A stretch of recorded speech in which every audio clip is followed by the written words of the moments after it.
Maybe you're facing a big mess right now. Maybe it has to do with your health or that of a loved one's. Maybe it has to do with finances. It could have to do with a situation like flooding or famine or a fire, an earthquake, a tornado. I don't know what you're experiencing. It could be conflict with other people. It could be the government oppressing you. I don't know what your situation is, but if you're in a mess, remember this. Except for creation, every miracle in the Bible began with a mess. If there's no mess, there's no miracle. You don't need God to do a miracle unless you got a mess. If you want to see God doing miracles, you're going to have to go through some messes. Let me give you some examples. Think about Sarah. Her mess was she was barren. She couldn't have a baby. She's getting older. God finally answers her prayer, gives her a son, Samuel, becomes a prophet, the prophet of prayer for all of Israel. Her mess turned into a miracle baby. Moses, he's just got the children of Israel out of Egypt, out of slavery. Pharaoh's decided he doesn't want to let them go. He's chasing them down with his chariots. They're going to get killed. They're stuck at the Red Sea. They are in a big mess. God does a miracle. He parts the Red Sea. They cross through. He closes it up on Pharaoh. The chariots are washed away. God did a miracle, but it came after a mess. 5,000 people heard Jesus teaching. They were there all day.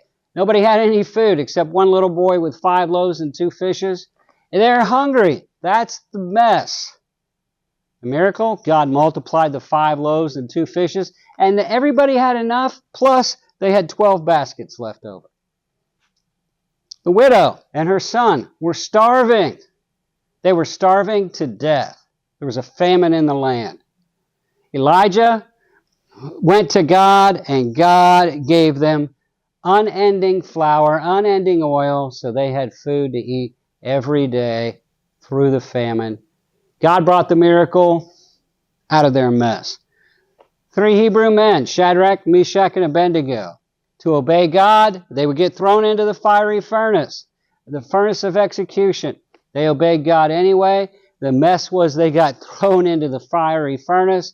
But there was a 4th man in that fire, Jesus. Not a man, the Son of Man, Jesus. He protected them. They got elevated. God turned their mess into a miracle. Daniel, we talked about him. He got thrown in the lion's den for not praying to the king, but praying to God. That's a mess.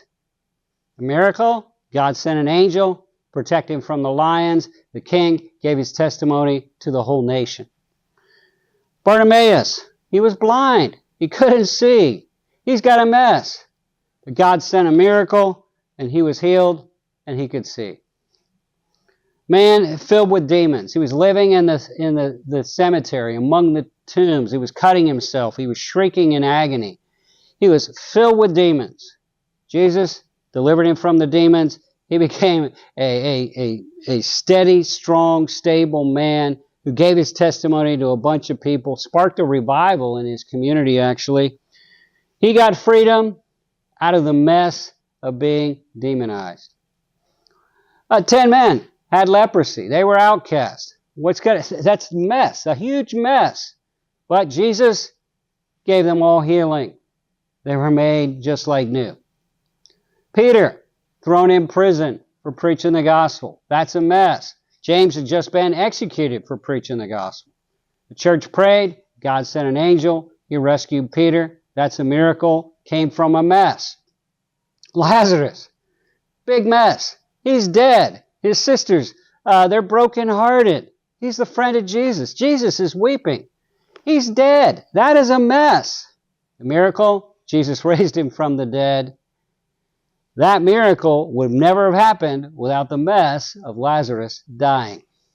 Disciples, they're in a boat, in a storm. They wake Jesus up. He says, "Oh, you have little faith," calms the storm. They were in a big mess. They would have died in the storm. Jesus calmed the storm. Jesus did the miracle. I want you to understand something. You're in a mess? Well, makes you a candidate for a miracle. And that miracle gives you a message. Your mess gives you a message so you can tell others how God came through for you in the midst of your mess. I'm Dave Earley. We do this type of Bible teaching every day. You can follow us on Facebook. You can subscribe to our YouTube channel. I encourage you, share these videos with your friends, especially the ones that have helped you or you think will help them. God bless you.